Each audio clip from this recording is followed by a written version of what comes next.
Quelles sont les techniques marketing mises en œuvre par Apple pour vendre leurs AirPods? Bonjour, je suis Olivier, formateur, coach et consultant spécialisé en marketing digital.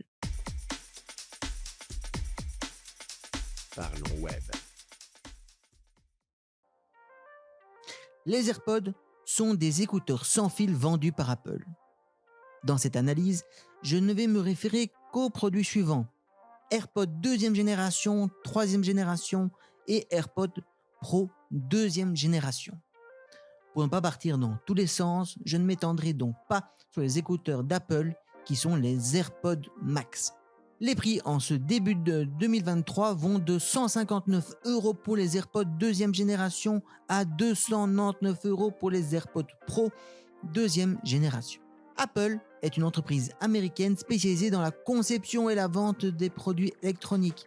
Elle fait partie des entreprises du secteur de la technologie et est la plus influente au monde. Comme beaucoup d'autres entreprises du même secteur, elle suscite à la fois l'admiration et le dégoût. Le marketing d'Apple est si efficace qu'il est devenu une référence pour beaucoup d'autres entreprises qui souhaitent atteindre une croissance et des revenus similaires. Selon un rapport Forbes de 2016, les AirPods d'Apple ont réalisé des ventes plus importantes que les produits similaires chez les concurrents. Le succès d'Apple émane-t-il d'une stratégie marketing efficace? Apple connaît-il la tendance marketing? Comment l'entreprise met-elle en œuvre ces techniques de marketing? Si Apple aujourd'hui arrive aussi bien à vendre ses AirPods, c'est en grosse partie grâce à la qualité de son expérience client. Lorsque l'expérience client est médiocre, le retour des divers clients l'est aussi, et le produit devient très vite moins attrayant, ou comme j'aime à le dire en formation, le produit et la marque deviennent moins sexy. Très souvent, les AirPods sont comparés aux écouteurs Beats, mais il convient de dire que les écouteurs et casques Beats sont des accessoires fabriqués par la même société, Apple. Malgré ça, l'expérience client et l'expérience utilisateur sont totalement différentes. Mais concrètement, qu'est-ce qui influence le comportement des consommateurs et empêche les AirPods d'être remplacés sur des marchés locaux et mondiaux concurrentiels? Les fonctionnalités des Apple AirPods sont-elles conformes aux besoins et aux motivations des consommateurs? Le produit est extrêmement simple d'utilisation. Il vous suffit d'ouvrir la boîte, de sortir les écouteurs et de les approcher de votre iPhone pour que la connexion se fasse. N'est-ce pas fantastique? La stratégie marketing d'Apple vise à créer un lien émotionnel avec les consommateurs en mettant l'accent sur le design et la simplicité des produits. Contrairement à d'autres entreprises internationales, Apple n'adapte pas ses produits à un marché local. Laissez-moi vous expliquer. Si on prend par exemple McDonald's, le géant va proposer dans certaines parties du monde des hamburgers halal. Toutefois, chez Apple, les AirPods vendus aux USA seront exactement les mêmes que ceux qui sont vendus en Inde ou en Belgique. Vous allez me dire que c'est normal, Apple ne vend pas de la nourriture. Mais il n'y a pas que le secteur de l'alimentation qui s'adapte à la zone géographique de ses clients. Le secteur de la mode le fait aussi, par exemple. On peut donc dire que Apple a réussi un coup de génie, car Apple ne s'adapte pas au marché, mais c'est le marché qui s'adapte à Apple.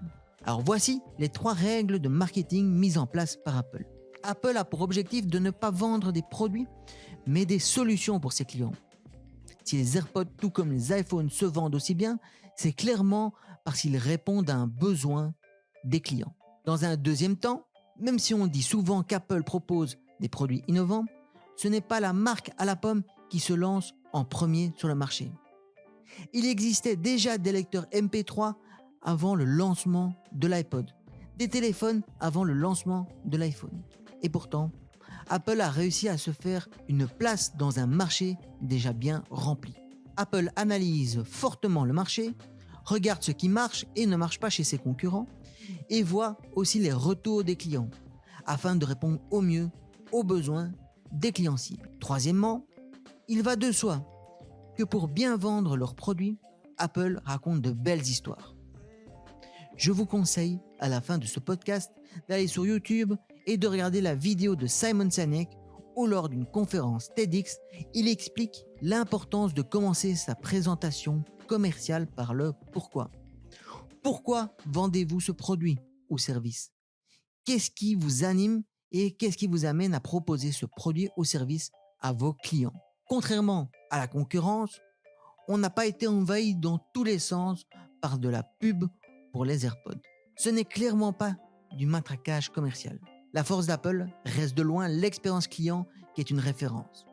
Grâce à ça, les clients satisfaits sont devenus de réels ambassadeurs de la marque. Je dis souvent à mes clients la chose suivante. Engagez vos consommateurs. Permettez-leur de s'exprimer, de donner leur avis et de partager leur satisfaction. Prouvez à vos consommateurs qu'ils sont à l'origine de votre succès et que vous leur en êtes pleinement reconnaissant.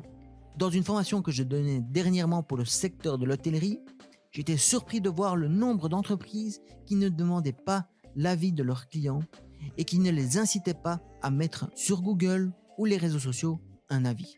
Grosse erreur, et la stratégie d'Apple le prouve.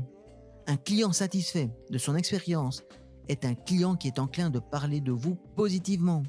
Il est donc, à son échelle, un commercial qui a une puissance de frappe énorme. Il est donc important que vous impliquiez vos clients dans votre stratégie commerciale. Merci d'avoir écouté ce podcast. À bientôt. N'oubliez pas de vous abonner.